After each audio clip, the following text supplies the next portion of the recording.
Here are my flea market finds for July 3rd, 4th. Flea market yard sale finds. A little late this week because of the holiday. Hope everyone had a nice 4th. First up, I got these wings. Kind of new, but it was $5 for the pair of them. Hard for me to pass up any kind of military stuff. You just don't find it too often. Got some DVDs. Blood Diamond, Syriana, Total Recall. It was $5 for the 3 of them. Ammo pouch with some 257 Roberts rounds in there. That was $4. That's pretty neat. Person didn't know what it was, but it's for depriming shotgun shells. Drop the shell in there. This comes down, that little thing will knock the primer out. It's a 10 in there, so I'm guessing that's 10 gauge. 12 sits a little too low in there. I don't have a 10 gauge shell to put in there. Same person I got that from. Had these 2 cans of powder, $5 a piece. Pretty full. Looks like an old can. SR 7625. $1.95 when they bought it. Old book here. Got this for $1.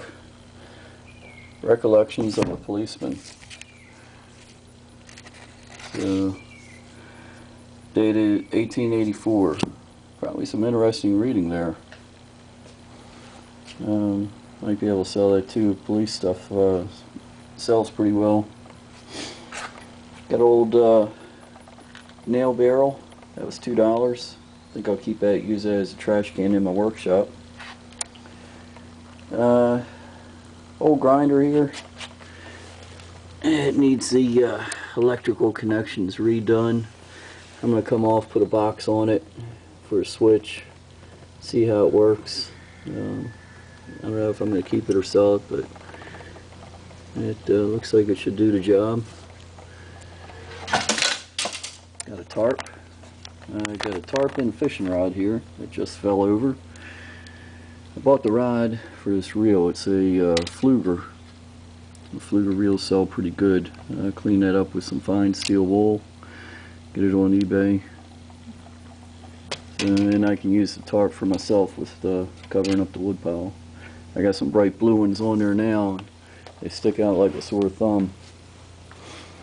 This ammo for myself. It's a great old ammo box. Taxpayers probably paid a lot of money for this ammo box, but Federal Sabot slugs. These were only $2 a box. I got 6 boxes of them for $10. Some steel shot box. These were all $2 a box. Can't go wrong with that. Now I'll just keep all that. And I've been working on this cabinet I picked up.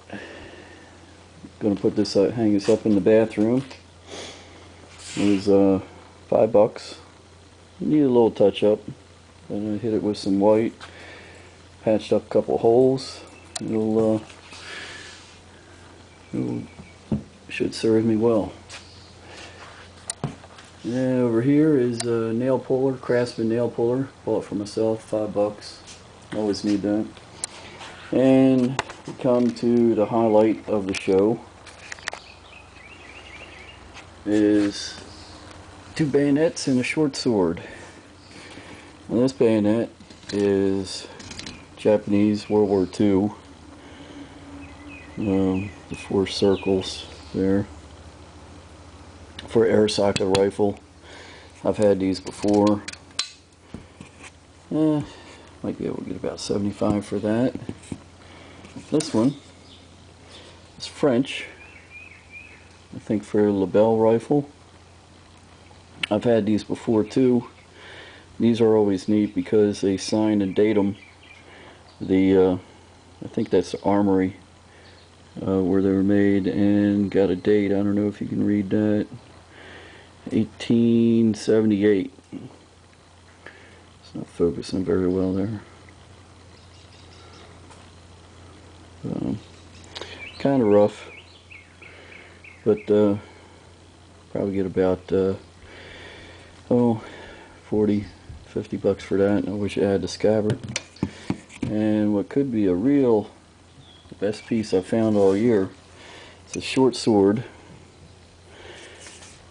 It's marked PD Lunchschloss Solingen.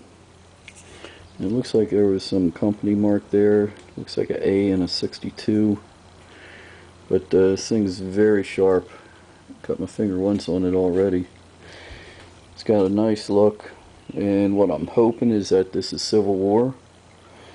If it's a Civil War sword, it should bring some very good money. There's a chance that it's a World War I German sword, in which case it'd probably be worth a couple hundred. What I'm hoping is that it's Confederate.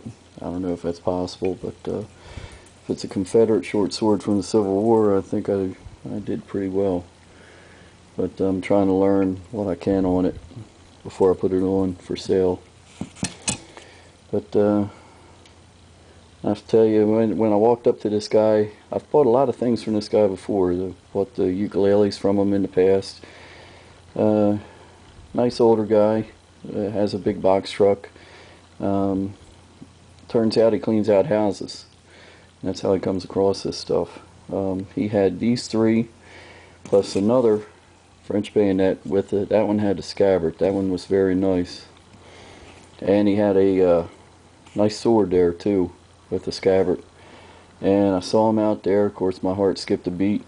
I went over to him, nonchalant, and asked him how much he wanted for him.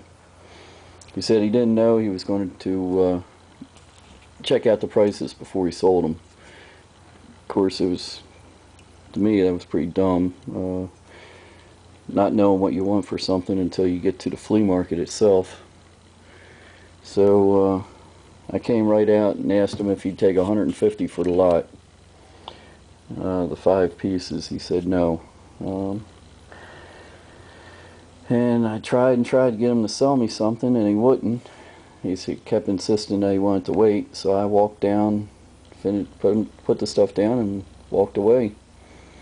I come back up, and I looked, and the sword was gone, and another guy was holding the bayonet. So I went back over, and these three were out on his table.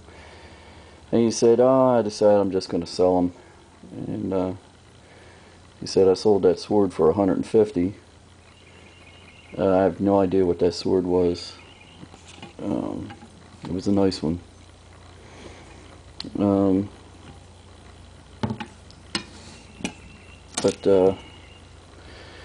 another guy had the French bayonet and the scabbard. He didn't even know what kind of bayonet it was.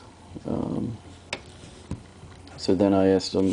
First thing I picked up was a sword. I asked him how much for that. He said 50 bucks. Then I said, "Well, what do you take for all 3 of them?" He said, "What do you offer me?" So I offered him 100 bucks for the 3, and he said, "Make it 120." So I made it 120 and took all 3. So hopefully get about 75 for this, 50 for this. That'll give me my money back. And the short sword, I don't know. It'd be nice if that turns out to be a winner. Oh, and I bought this little knife from him. It's a Schrade. Kind of looks like an ivory handle. But I gave this guy my name and number, and told him if there's anything military or antique he comes across, give me a call. I'm going to give him good money for it. I'm going to try to make this guy my new best friend if he's coming across stuff like this. Try to find some, get some more deals. I want him to contact me first. So we'll see what happens.